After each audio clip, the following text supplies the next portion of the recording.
Mimi, 1929, Dallas, Texas, around the Depression. Let's go back. What do you remember when you were a little girl? I don't remember anything until I was about 7, 8 years old.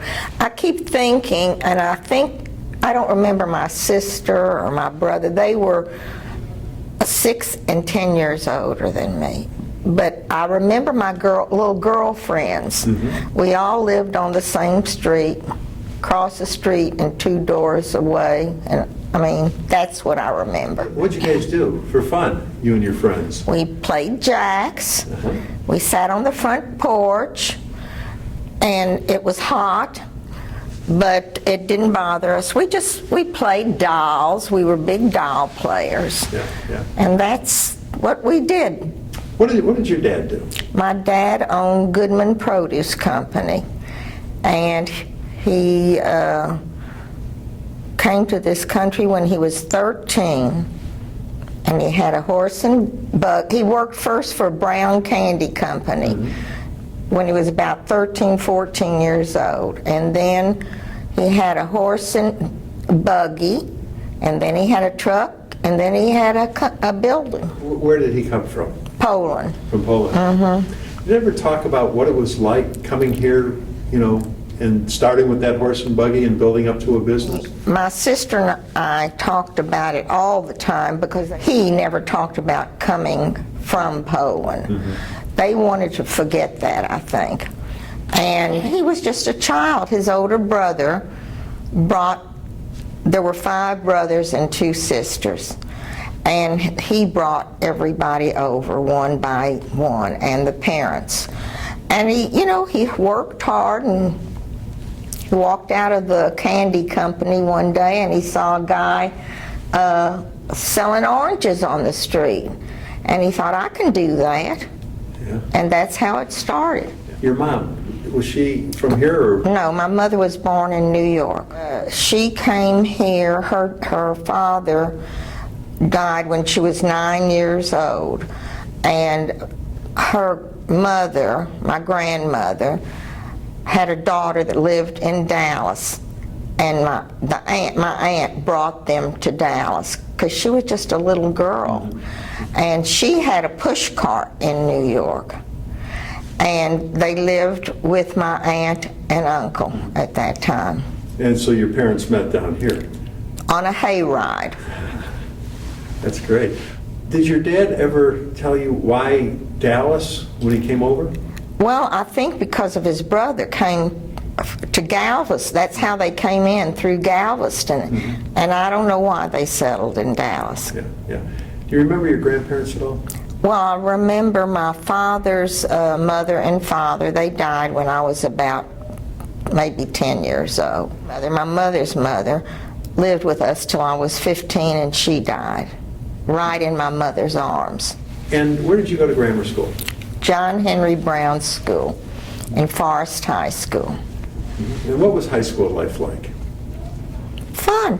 All my friends from childhood were still friends, and good friends. Yeah. No, that's nice. Mm. Now, you were a Depression baby. Did the Depression affect your family at all?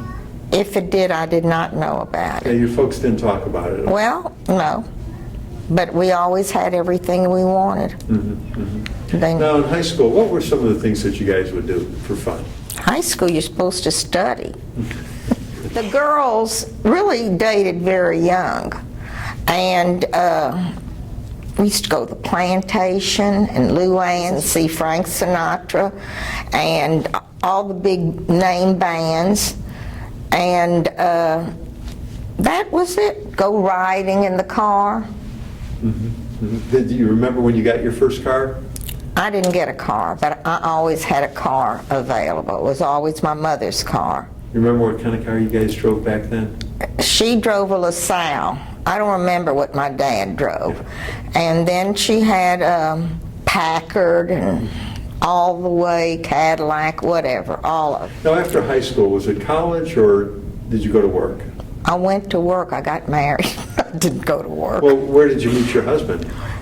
I was 15, and I was at a 16th birthday party, at Flagpole Hill. And he was a little sailor with his boyfriend, Bernard Levy, and they crashed, well, he was 19, and they crashed this party. That's what they called it. And I danced with him, and that was it. And then the next day he called me, and that was the start of it. He graduated from SMU when he was 19, and he went to Princeton and to Annapolis. When my husband was at Annapolis, although I was his girlfriend then, they had a seder for all the Jewish men there, which was about 80 boys. And Albert Einstein came in and sat right across from my husband at a table just like that. And I mean, it was the experience of his life. It was really something. And our rabbi, who was Rabbi Abramowitz then, every time he'd see me, well, how's Melvin? How's Dr. Einstein? Are they still good friends?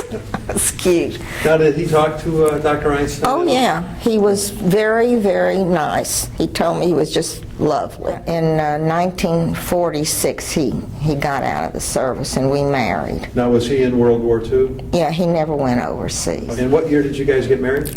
June 21st, 1947. Where did you settle down? Dallas. In Dallas? And what did Melvin do? He was an engineer, and a mechanical engineer, and he worked for a big engineering company, and then he went into his own business, which was Brandt Engineering Company, and it's still in existence.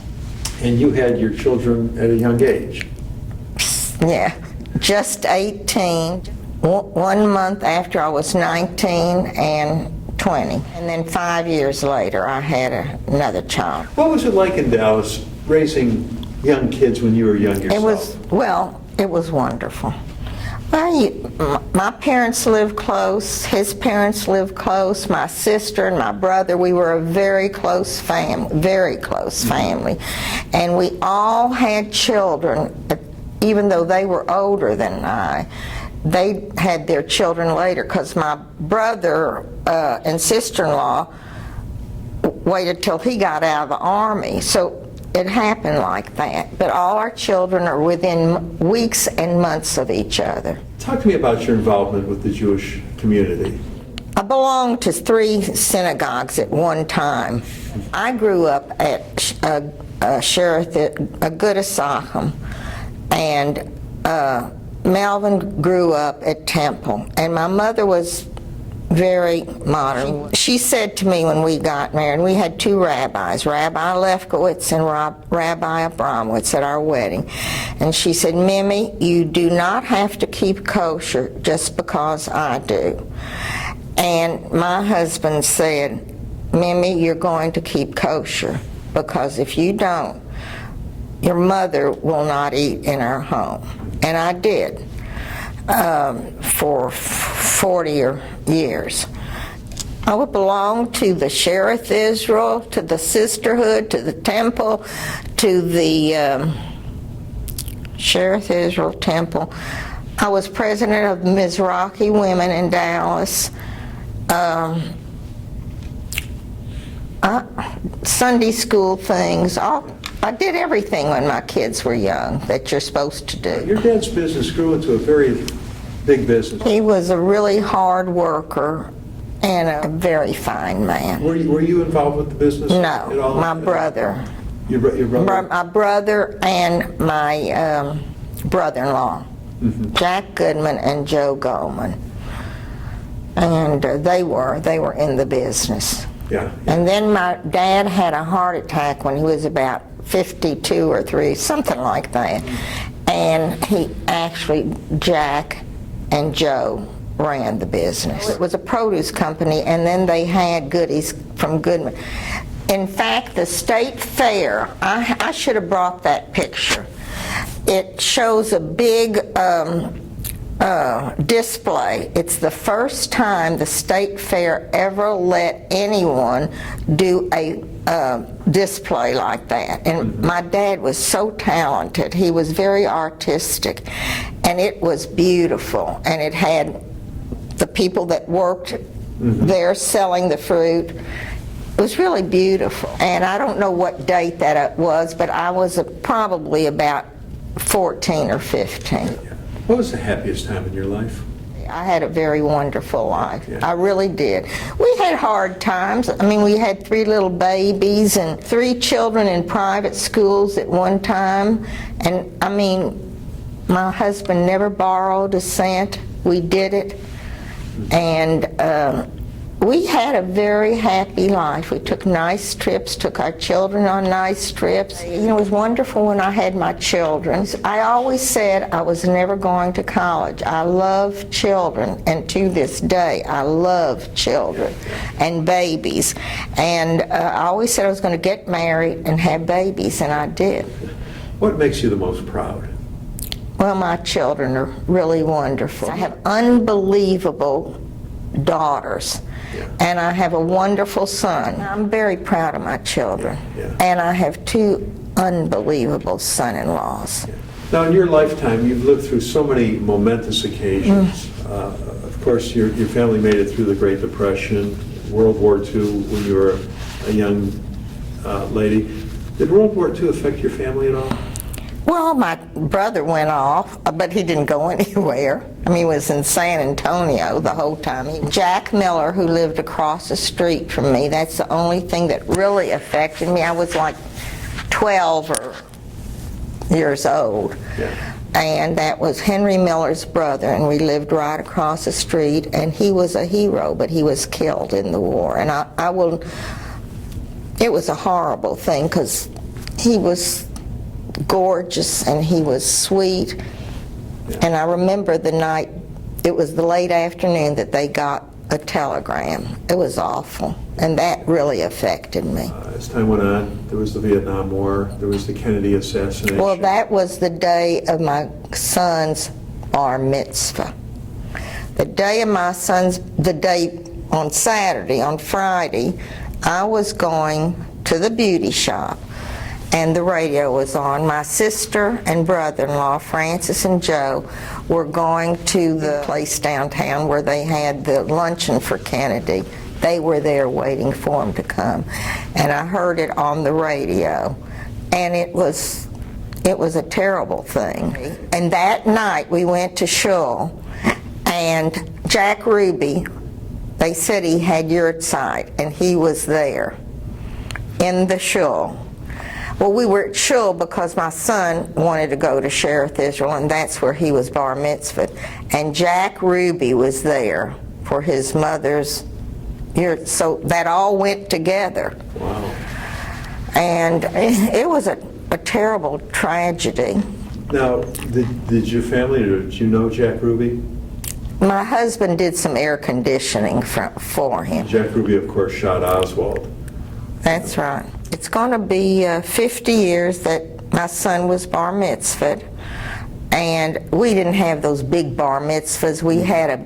I had a big home, and we had a family dinner, and I had a lot of people, about 70 people, but it put a big damper on the whole thing, which it should have. Yeah. And it was sad. 4 kids, 11 grandkids, 2 great-grandkids. They're so cute. What advice does great-grandma have for those great-grandkids in the next generation? Just to hug and kiss them and tell them how smart they are. And because they are smart.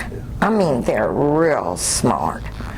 And so I was just on a trip with my little one from Austin, and I was playing gin rummy with her grandfather, and I said, Sophie, which was my mother's name, Sophie, say a prayer, I want to win this game. And she goes, Baruch atah Adonai. She starts singing the prayer over the wine and over the bread so I would win. But they're just so, you can't put anything over on the kids. Just love them and hug them. Well, thanks for doing this today. You did a great job. I had fun.